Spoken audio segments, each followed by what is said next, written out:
This is Gerardo Del Real with Resource Stock Digest. Joining me today is the CEO of Power Nickel, Mr. Terry Lynch. Terry, we're overdue for an update. A lot has changed since the last time we've spoken. First and foremost, how are you, sir? I'm great, Gerardo. Been a nice summer.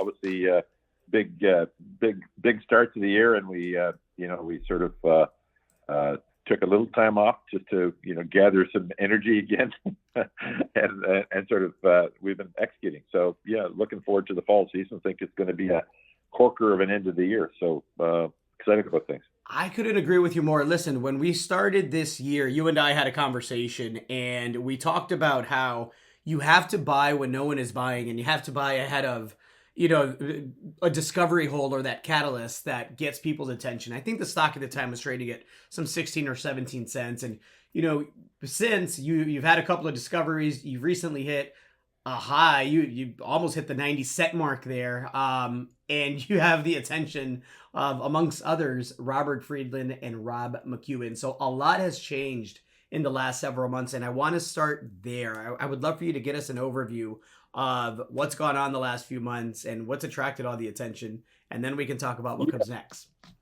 Yeah, 100%. So, I mean, obviously, with a name like Power Nickel, we're in the nickel business, and our original discovery was based on an ultramafic rock formation, and we were following up on that. About a year ago, we had stepped out 5.5 kilometers to the north east of our current site, which we call NISK main, and we drilled the discovery hole where we had, at 60 meters, we had almost 8 meters of, 1.5% copper and 1 ounce PGMs. So pretty amazing hole. Of course, we weren't expecting that, right? That was just, we drilled on ultramafic formation, old EM anomaly. It's the right thing to do, but we made this discovery we weren't anticipating. So we weren't set up to follow up on it right away because it was a winter target. So we had to wait until January to get back in there, but we were always quite keen on it, of course.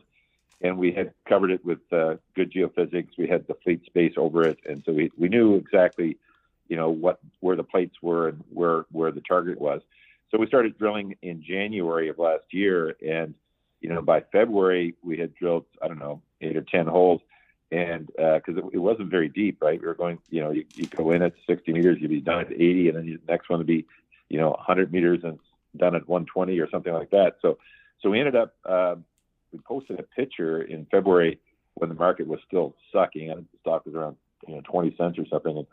And I basically said, look, we've made a material discovery here. This is like unbelievable rock. Here are the pictures of it. We don't have the assays yet, but it's the company's opinion that this is material news for us. Because I didn't want, I knew I needed to get this out, just to be full, plain, and true on the public side. And of course, market just shrugged that off. Yep. And we ended up, we did a financing there because we needed some hard capital because we'd been raised a lot of exploration, Joe, but needed some hard funds as well. And I ended up, the family and I get it mostly ourselves, and it was great for us because we knew it was going to be good news, and eventually the assay started to come out, and we had several holes of more than 10 meters and more than 10% copper equivalent. Some of them more than 20% copper equivalent. I mean, these are Goldilocks holes. As Robert Friedland said when I was meeting him in New York, when I was pitching on the investment, he'd already had a bit of he'd already entered the stock in a small way. But he said, I've never seen a copper hole like that with the PGMs. He said, it just doesn't happen. So he says either one or two things happen. He said either you salted the core or it's a duck-billed platypus. Huh. And I laughed, and he said, look, obviously you wouldn't be here if I thought you salted the holes. I know you don't even handle the core, so it's not you. So he says what's happened is something that shouldn't have happened, but it has happened. And he said, in my experience in mining, when that happens, when the unthinkable happens, that's very good news. And so he says, that's why I'm at the table. So, so that was sort of his thesis on it, and obviously he came in and took half of that financing that was done at $1.25 a share. And, through the using the good exploration benefits in Quebec. We were able to make that happen at about 25, where Robert, invested really 66 cents. The funds invested at $1.25, and Robert bought their position for 66 cents. And the fund guys are able to give the benefits to their investors, and they reduce their tax from 54% to 40%, and everyone's happy. Robert's got $1.25 working for him in the company, and the tax benefits were given to the people that needed those.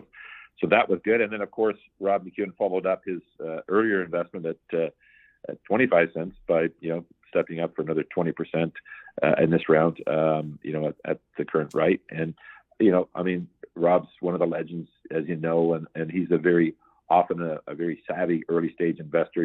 You're not going to fool these guys. They're they understand the risks in the game, and they're very educated. They've got great, insight, great consultants. So getting those types of people on side, and two major mining funds finished off the deal, was just and CV Mark. So it was really just a great institutional round for us, and gave us a lot of equity to work with to really see how world-class this can be. And I think, we'll see shortly how great this thing can be. But that was the storyline behind them investing.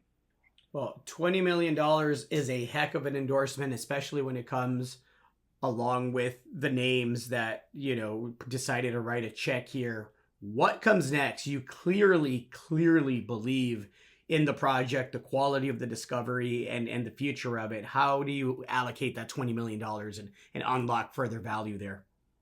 Yeah, so along the path, one of the interesting things we did was when we made the initial discovery hole, my son, he's a serial mining investor and used to be an oil and gas analyst. So he's in Mintwits in the X, so you get there because you're a great analyst and you get invited in. There's no other way in.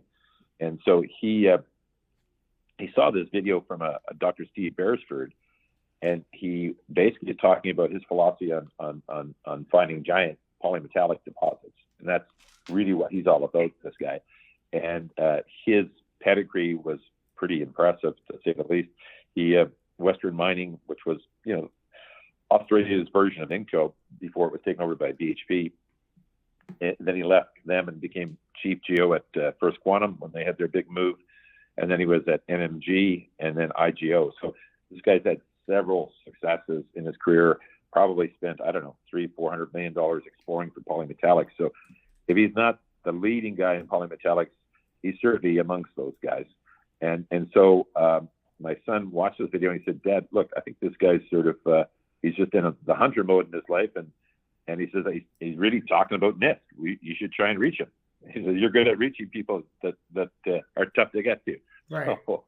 So I reached out, honestly, through LinkedIn, which was, I've been spending all that money on LinkedIn all these years and basically thinking I should just drop this $80. Yep. But, it paid for itself, right? Because I reached out and sent him a couple of our press releases on the, some of the nickel holes, but also the polymetallic hole. And he wrote back and said, "Well, that's pretty interesting." So we had a conversation. He said, "What's the next plan?" I said, "Well, unfortunately, we didn't anticipate the success on the polymetallic side, so we weren't ready to conduct any program because it's a winter target. We need to sort of prepare for it." So he said, "Okay, well, let's touch base after you do." And so obviously, once we started to crank out the holes and we saw the successes, we started to talk in February, and I showed him the core and I said, "This thing's going to be spectacular." And he said, "Yeah, it is going to be spectacular." So we started chatting. We did a technical review, and we got him to agree to come on as a technical advisor. And so he did. And then he, we fit into his schedule. He hopped on the plane and met him, and he went up to the site for a week with our team, which is, we got Ken Williamson, who's a really top tier geo, PhD, VP of exploration for us. He was at Red Lake with Rob, and he understands that area really, really well. He was the first guy that designed our initial discovery program at NISK. So really a lot of domain expertise on the rock up there. And then we use GeoVector, which is probably one of Canada's top one or two, I would say, geological consulting firms. And they give us the bench strength that little guys like Power Nickel don't have in terms of having, 30 geologists those guys have that, so we've had that team to execute for us on the drill rig, managing the core shack, doing all the things that they can do very efficiently, and it's actually money wise cost effective for us, because when you hire employees, you only get like 80% benefit on that flow through stuff, whereas with the consultants, 100%. So the margins aren't that much, so we're basically hiring really world class people that we couldn't otherwise have attracted to such a small company through GeoVector, and they've been able to execute that. And they were the guys that they came up with the concept of drilling the line hole. So they've been fantastic. So Steve was up there with them, and unbeknownst to me, I didn't know that the GeoVector guys were all ex-Western Mining guys. So all of a sudden, Steve gets there, and all the data is set up exactly the way he's been trained to set data up. So he said, well, that's the first time that's happened, that you guys have done things right. Everyone I used to spend 2 or 3 months sort of sorting stuff out. But, he hit the ground running, and he just loved what he saw, to the point where we realized, and he came up with a program, that the program we're executing right now, it's about a $10 million exploration program over the next 8 months, and that's already started. Maybe we're a month and a half into it, and it's Steve's view is, hey, listen, we've done a great job. We made the discovery, and obviously we're continuing to expand the line zone. But he said, look, these he's got sort of 3 theories as to what's happening here.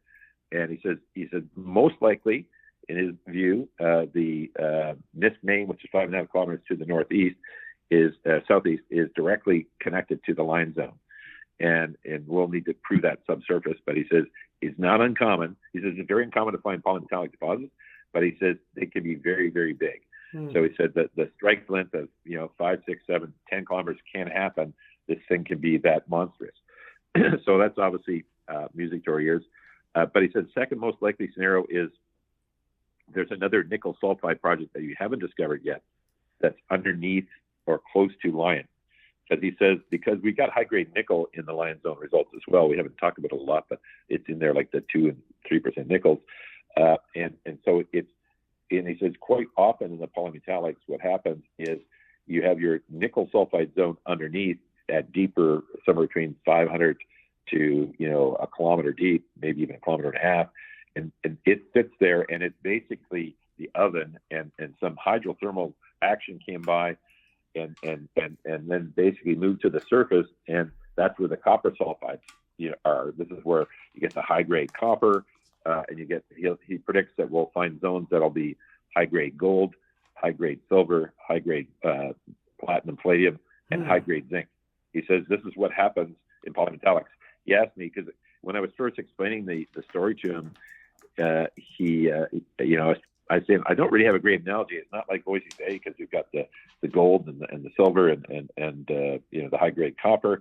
And I said, it's not like this gold deposit because of the base metals. He says, no. He says, I get what it's like. I said, oh, good. What is it? What's it like? He said, well, it's like Norilsk.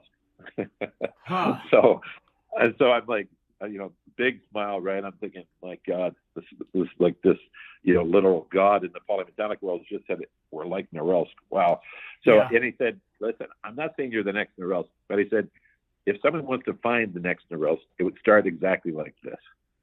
So, I mean, that's a hell of a start, right? And the reality is maybe, like if you look at Sakatti, which is another great polymetallic discovery that Anglo-American has in Finland, 30, 40 million tons of high grade nickel, copper, PGM in Finland, and he says very much like that. He says this would be sort of my expectation, is that's sort of what we want to find here, and he said it could be really big, and so that's why he joined. You know what I mean? And so he said when you got an opportunity like this to find a really world class asset, he says you got to go at it a certain way. You got to sort of have a process. He says, I've gone through this before, and he says cherry picking the drilling is not the most cost effective way to make the discoveries. He said you've been pretty lucky so far, and he's pretty good, and you've done the right thing. But he's just saying, I'm saying that over time, what you need to do is he says these shoots, and because we've got like this one mine shoot they're working on, he says they come and then they go and then they come again.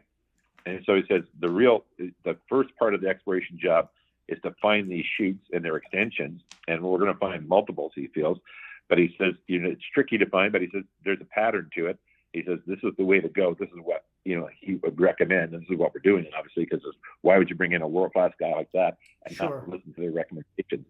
So we're this summer we're drilling over 8,000 meters. We're drilling almost 4,000 of it is basically barren drilling that we're drilling specifically to send downhole EMs through to basically understand the structure better, and B, basically vector out from there with the EMs to identify these other shoots and the extensions, and then to be able to drill them more cost effectively. So that's what we're doing, and and then in conjunction with that, we're doing a ground EM program and a gravity program that'll allow us to really tie this all together. And we're starting to step between NISK and Lions. Eventually, we're going to connect these things and just understand what's really happening there. And it's going very well. So we're obviously we're still doing some drilling at Lion, and we're extending that both to the west and at depth. So we'll have some more, we think, happy pictures to give to the folks. Whether we're 9 for 9 on our pictures, Gerardo, and none of them has moved the dial when I put them out there. At some point, I think people will figure out, he's not actually bullshitting when he puts out pictures, but it'll be, maybe it's the 10th or the 15th. I don't know, but eventually they'll figure that out. But, so that'll be coming. And then eventually we'll get these assays out as well and go from there. But, we're certainly, stoked about what we're seeing on the exploration side of NISK. Well, look, you have an exciting discovery. You're cashed up. You have some big names backing you. You've strengthened your board. Clearly, you have an aggressive drill program. You have picture number 10 due imminently. I'm excited for that, and I'm looking forward to seeing you at Beaver Creek. I know you and the company will be out there. Congrats, Terry. I mean, nothing happens in this space, and then it happens all at once, and it seems like you really got a tiger by the tail with this one. Anything to add to that? No, I think that's pretty much it. The people ask, what about what's happening news flow, and I give them a little bit of a rundown. So we've got the last assays of our winter program should be out early next week, which will be, I think, more good news. And then we've got, we don't talk a lot about the CVMR feasibility study that's been done, and that's going to come out after Labor Day, and I think that's going to present.